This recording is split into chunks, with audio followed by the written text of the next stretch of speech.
Assalamualaikum warahmatullahi wabarakatuh. Perkenalkan, nama saya Nurul Aina dari program studi ekonomi syariah semester 3 kelas C. Pada kesempatan kali ini saya akan menjelaskan tentang perikatan dalam hukum Islam. Yang pertama ada pengertian perikatan. Istilah perikatan memiliki kesamaan kata dalam bahasa Arab yaitu iltizam atau aqdun. Adapun dalam bahasa Inggris, perikatan mempunyai keterkaitan makna dengan kata-kata seperti kontrak, engagement, obligation, dan duty, sehingga dapat dimaknai bahwa perikatan itu berhubungan erat dengan perjanjian, tanggung jawab, kewajiban, dan amanah. Adapun definisi yang lazim dipakai untuk perikatan adalah bahwa perikatan merupakan hubungan hukum yang menyangkut harta kekayaan antar dua pihak berdasarkan mana salah satu pihak dapat menuntut pihak lain untuk memberikan, melakukan, atau tidak melakukan sesuatu.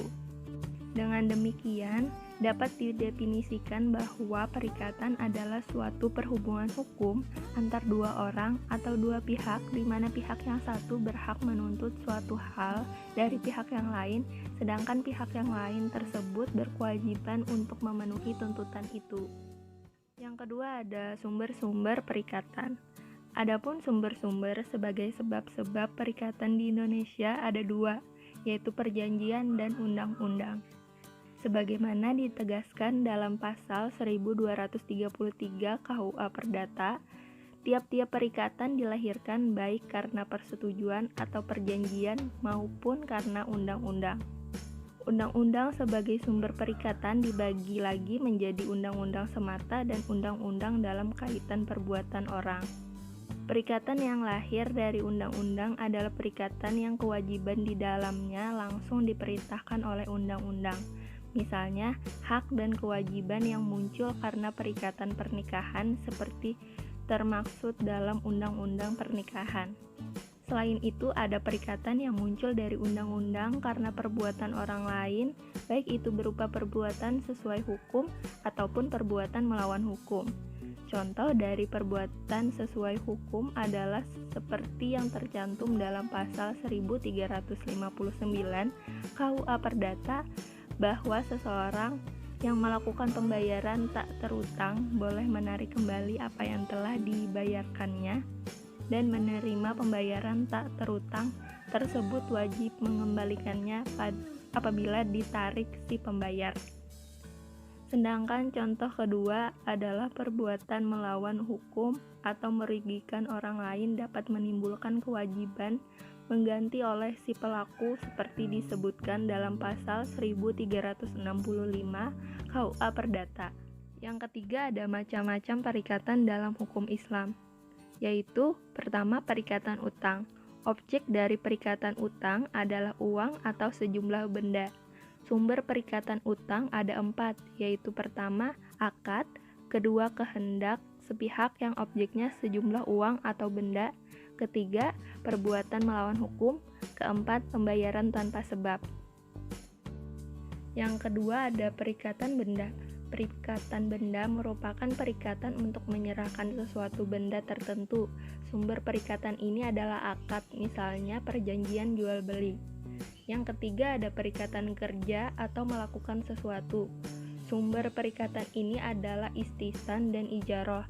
Akad istisan adalah perjanjian untuk melakukan sesuatu melalui pemesanan.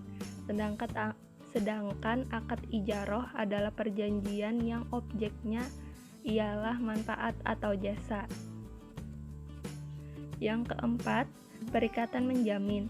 Jenis perikatan ini objeknya adalah menanggung atau menjamin suatu perikatan.